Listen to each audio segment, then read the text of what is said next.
ఊహించండి, చాలా కాలం క్రితం దేవతలకి వాళ్ళ శక్తిపై గర్వంగా ఉండేది. అప్పుడు వాళ్ళందరూ కలిసి ఒక శక్తివంతుడైన యోధుని నిర్మించారు. ఒక ధర్మరక్షకుడు, కాలభైరవుడు. ఇది శివుడి యొక్క కథ.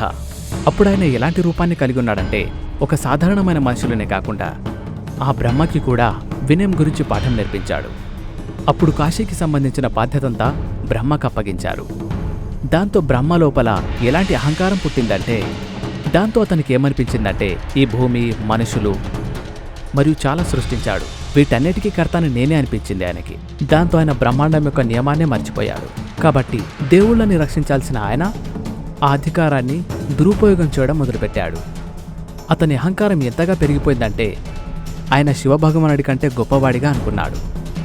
ఒకరోజు అందరూ దేవతలు అక్కడ ఉన్నప్పుడు బ్రహ్మదేవుడు శివుడిని అగౌరవపరిచాడు. ఈ బ్రహ్మాండంలో శివుని మహత్యమేమీ లేదు అని చెప్పడం జరిగింది. ఆ రోజు బ్రహ్మ అహంకారాగ్ని జ్వాలలో వినయం, వివేకం మంటలో కాలిపోయింది. కానీ మొత్తం బ్రహ్మాండం అతని రూపాన్ని స్వీకరించలేదు. శివుడు శాంతియుతంగా గంభీరంగా ఉంటాడు. బ్రహ్మ చెప్పే ఈ మాటల్ని స్వీకరించలేకపోయాడు. కాబట్టి బ్రహ్మ మాటలతో కోపానికి వచ్చిన శివుడు మూడో కన్ను తెరిచాడు. అందులో నుండి అతని భయంకరమైన రూపం బయటకొచ్చింది. అది కాలభైరవుడి రూపంలోకి వచ్చింది. అది శివుడిది ఒక రౌద్ర రూపము. అతని శరీరం బొగ్గులా నల్లగా ఉండేది, కళ్ళు నిప్పుల్లా ఎర్రగా ఉండేవి.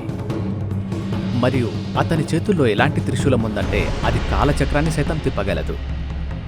ఒకరోజు కాలభైరవుడు బ్రహ్మ ముందుకు వెళ్ళి నిలబడ్డాడు. ఇక ఏమీ ఆలోచించకుండా బ్రహ్మ వైపుకు ముందుకెళ్లాడు. మరియు ఒక్క దెబ్బతోనే బ్రహ్మ యొక్క 5 తలల్లో నుంచి ఒక తల నరికేశాడు. ఇది చూశాక దేవతలందరూ ఆశ్చర్యపోయారు. ఇప్పుడు బ్రహ్మదేవుడి దగ్గర కేవలం 4 తలలే ఉన్నాయి. ఇదంతా జరగటానికి కారణం బ్రహ్మ యొక్క అహంకారం. కానీ బ్రహ్మ యొక్క తల నరికితే పరిణామాలు బావుండవు. ఎవరైనా బ్రహ్మదేవుణ్ణి హత్య చేయడానికి ప్రయత్నిస్తే వారిని బ్రహ్మహత్య చేసిన దోషిగా నిలబెడతారు. ఇది అతిపెద్ద పాపంగా పరిగణిస్తారు. అప్పుడు కాలభైరవుడికి ఎలాంటి శాపం లభించిందంటే, అతను ఎక్కడికి వెళ్ళినా బ్రహ్మ యొక్క తల అతనితో పాటే వస్తుంది. అతనికి ముక్తి లభించేంత వరకు, శుద్ధి చేసుకున్నంత వరకు ఈ శాపం అతన్ని వెంటాడుతూనే ఉంటుంది. కాలభైరవుడు బ్రహ్మదేవుడి తలని తీసుకొని ప్రతి చోట వెళ్తున్నాడు. ఆయన దీన్ని తీసుకుని స్వర్గమంతా తిరుగుతున్నాడు. మరియు నరకంలో కూడా తిరిగాడు, పాతాళ లోకంలో కూడా తిరిగాడు. అతనికి పాపం నుండి విముక్తి లభించే ప్రాంతం కోసం అతను వెతుకుతూ ఉన్నాడు. కానీ కాలభైరవుడు ఎక్కడికి వెళ్ళినా బ్రహ్మదేవుడి తల అతనితో పాటే ఉంటుంది. అతను చేసిన ఆ పాపాన్ని కాలభైరవుడు ఎప్పుడూ మర్చిపోలేడు. కాలభైరవుడి యొక్క ఈ ప్రయాణం చాలా కష్టాలతో కూడుకొని ఉన్నది. ఆయన బ్రహ్మాండంలో ఎక్కడికి వెళ్ళినా సరే దేవతలందరూ ఆయనకు ఒకే విషయం చెప్పేవారు. ఏంటంటే, ఆయన చేసింది చాలా పెద్ద తప్పు అని, దాని విముక్తి కోసం ఇంకా అన్వేషించాల్సి ఉంటుంది అని. అడవులు, పర్వతాలు, సప్త సముద్రాలు సైతం తిరిగి వచ్చాడు. కానీ అతనికి ఎక్కడా ముక్తి లభించలేదు.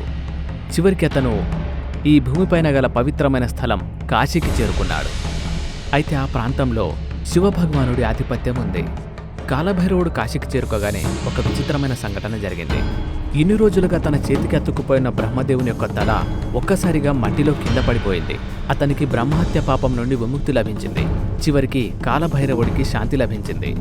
కాంతివంతంగా ఉన్న ఈ నగరం కాలభైరవుని స్వీకరించింది. ఎందుకోసమంటే, ఇది శివుడు తన అస్తిత్వాన్ని స్థాపించుకున్న ప్రదేశం కాబట్టి. ఈ నగరంలో జనన మరణ మధ్యలో ఉన్న రేఖ అస్పష్టంగా ఉంది. ఈశ్వరుడి ఆశీర్వాదంతో జన్మ మరియు పునర్జన్మ యొక్క చక్రాన్ని ఇక్కడే మార్చుతారు.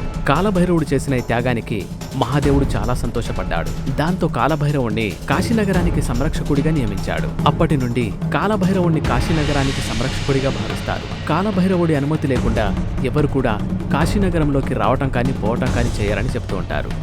కాబట్టి కాలభైరవుడు కాశీనగరంలో ధర్మాన్ని రక్షిస్తూ ఉంటాడు. దాంతో ఆత్మకి ముక్తి లభిస్తుంది.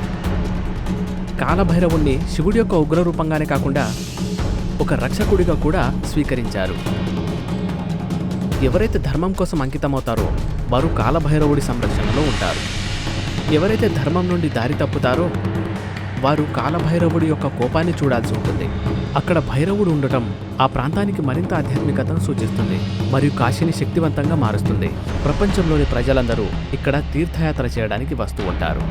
ఎందుకంటే కాలభైరవుడు వారిని ప్రతి విపత్తు నుండి కాపాడతారని వారికి తెలుసు.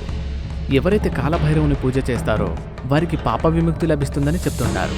అంతేకాకుండా వారికి జనన మరణముల నుండి మోక్షం లభిస్తుంది. ముక్తి పొందడానికి ఎక్కడెక్కడో సంచరిస్తున్న కాలభైరవుడు ఈరోజు అతనే ధర్మరక్షకుడిగా మారిపోయాడు.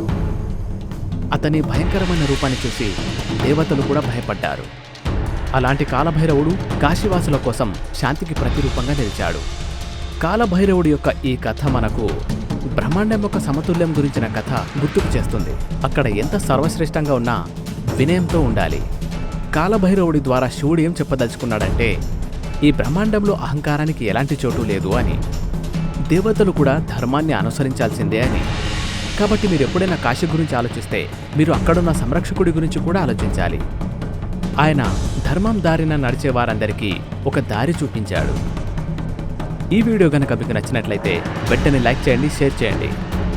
హిందూ పురాణాలకు సంబంధించిన ఇలాంటి కథల కోసం మా ఛానల్ని తప్పక సబ్స్క్రైబ్ చేసుకోండి.